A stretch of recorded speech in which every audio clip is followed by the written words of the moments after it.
score will give St Kilda the most extraordinary of victories. Wanganeen Miller, he kicks the goal. He's spooked by the Saints. And St Kilda has conjured a miracle victory under the roof. Now it's a free kick. Now it is a free kick. So Rowan Marshall will take it. Oh, he goes quick. Wanganeen Miller hits the mark. There's the siren. He's been the talk of the Saints in 2025. Wanganeen Miller for the win. Indescribable drama at Marvel Stadium. Here we go, 8 seconds left.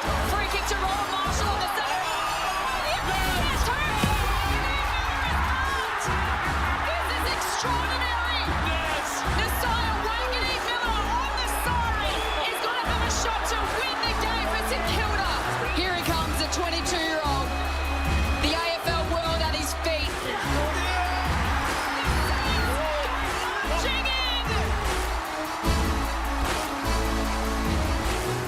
Yeah, see if we can play it a couple more times. That'd be good. The magnificent quad call. Well done to everyone involved in that. It was a moment that, as a broadcaster, you want to be able to look back on and say, I was part of it.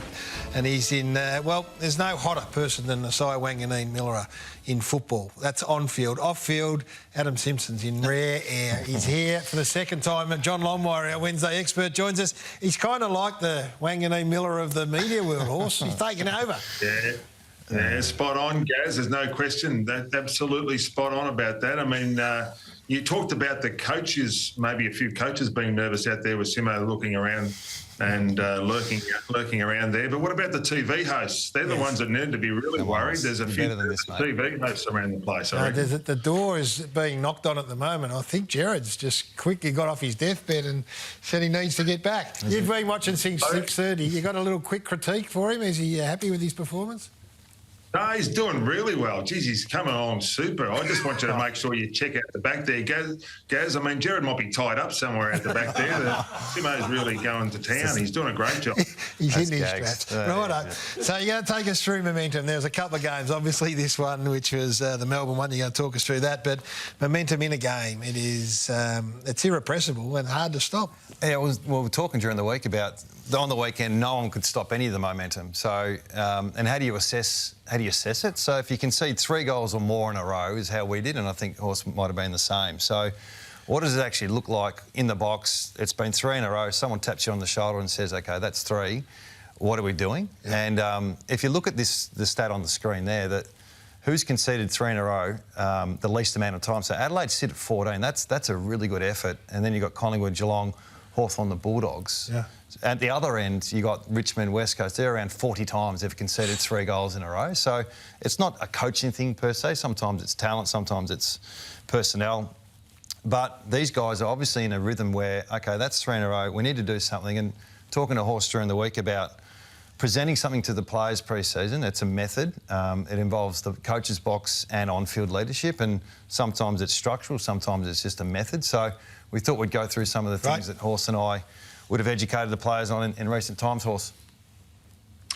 Yeah, I guess, as Simmo mentioned, we were the same about 3 goals. At the 3-goal mark, you generally start having those conversations. You're all in it together, the coaches and the players, and you've got to make sure that over the pre-season, during training, that, you've talked about it a lot and you've reviewed it a lot and you've worked on it a lot. But ultimately, when it gets down to what's happening, you're breaking up into 2 areas. What you can do in the coach's box, first and foremost, and the responsibility you've got to be able to help the players do their job. And, first of all, as a coach, you're sitting there and you're asking yourself the question, why is this happening? That's the number one thing. What's actually happening? Is it centre bounces? Is it turnovers? What's actually happening in the game at the moment that means the opposition have got momentum? The next part of it is best players in best positions. That might seem obvious, but sack the rotations at that particular point in time. Get your best players on the ground in the best possible positions to be able to influence the game. And do we need to change the structure? Those discussions are happening. Do you need to put one behind the ball? What do you need to do right now? But what you can't afford to do is dwell on that too much. I mean, after the 3 goals, that can quickly turn into 4 or 5 goals in a row. So you need to be able to, after you've had that discussion in the box and you've gone through all that very quickly, you need to be able to make a decision. And that's the next most important part in regards to what's actually happening on the ground. So what happens then on field? So you're having all those discussions, you're asking those questions of each other in the box. What do you want to be seeing on field? And a lot of this, Gazzy, as you appreciate, would be talked about and practiced during the pre-season, during the season. We often looked at what the opposition teams were doing, and sometimes it happened in a completely separate game, which was always valuable to look at. The number one thing is clear communication. That's from everyone, from the coach through to the runner to the coaches, on the bench to the players. A clear communication from the playing group is absolutely critical, and that's not just the senior players. That's every player. The first year players are the same responsibilities. You've got to make sure you get the job done. You've got to be predictable. That doesn't mean safe. It just means predictable. Everyone playing their roles and doing the predictable thing at the predictable time in the game. Control over chaos. What you don't want to do is speed the ball up. You don't want the ball live in these situations. You're trying to take the sting out of the game. So you need to be able to control the ball. What you don't want to do is often you look up and you seem to look as a player and you think that player's free, and Simmo will go through a clip in a minute that he'll show that player looks free at the start, but that closes down very quickly.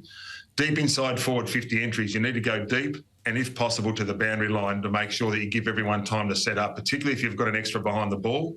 Protect the corridor. This is really important, particularly from the forwards. Those high half forwards and your blokes who can see the space, they need to be pushing right up the ground and protecting the corridor at all costs. And always, contest is king. You need to win the contest. Sometimes you can get everything right structurally, but you forget about the contest. You've got to be able to win your one-on-ones.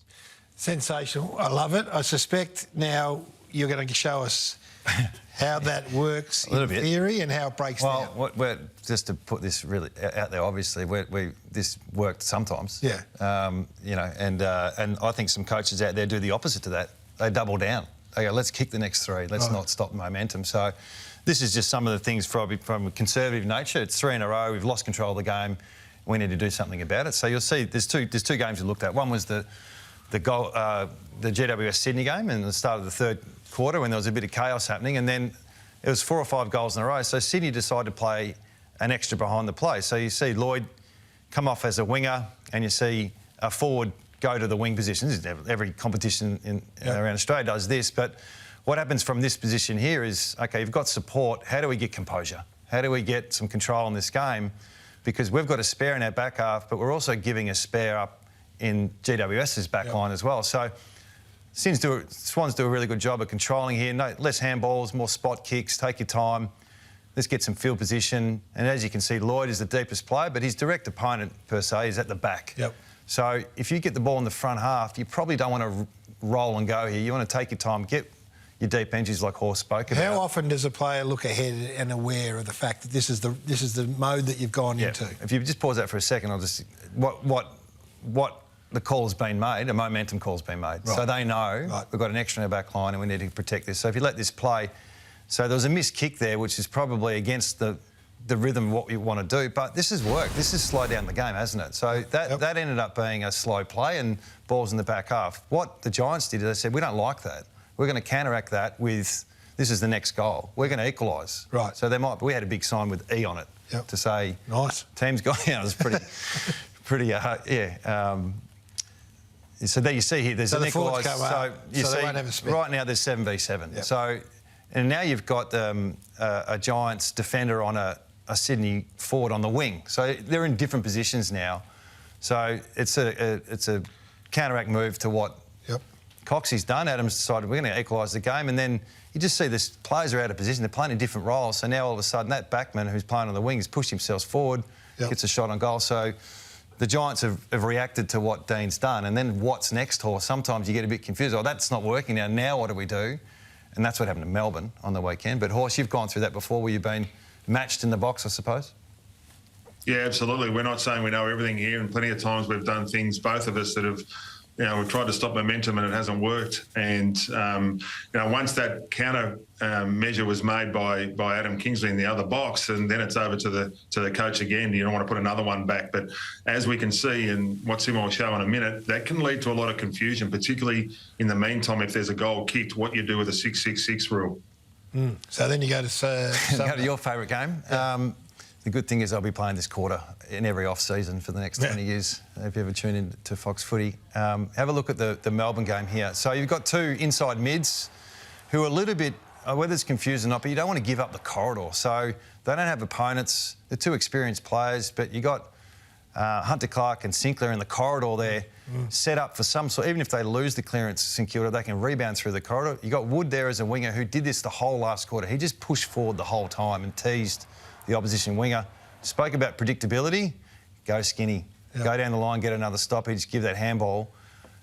Tries to peel one off in the corridor, and it probably just shows there was a little bit of panic with not only the younger players but the leaders as well.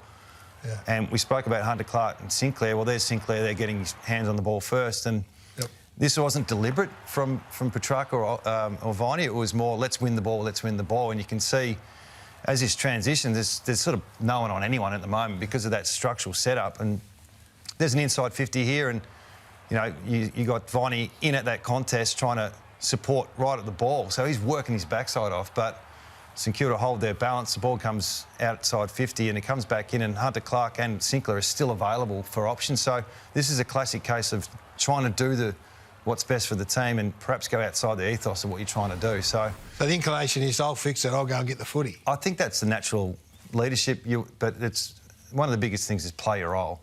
So this last clip, if you just pause it now, there is 10 players inside St Kilda's forward line. So this is panic stations. Just put a winger behind the play, two forwards behind the play. It still doesn't work. Yep. So that's the one problem. The second problem is the 6-6-6 rule that went against Melbourne. It's because of this. Because as a coach, you send 2 or 3 players behind the play. It doesn't work. And then when you reset for the centre bounce, suddenly, am I meant to be back? Am I on the wing? And that's what happened. I think Viney got caught looking out on the wing and saying, there's no wingman there. So he goes out in the wing, not used to playing there. There's no one on ball. And then you get your disruption with the next play. So sometimes your structural setup will affect the 6-6-6 rule, which in the future I'm assuming they're going to drop the warning. Yeah. But that's, whenever you see that happening, quite often it's because of the team getting beaten has lost their way with their positioning. So that just, we'll move on. When you looked at that over and over and over, are you looking at that from a coaching point of view, or is that an on-field leader's point of view? I don't think it's I think they, like Goody said, collectively we take responsibility, but working through how to reset after you've got numbers behind, that's something you probably don't practice a lot of. Yeah.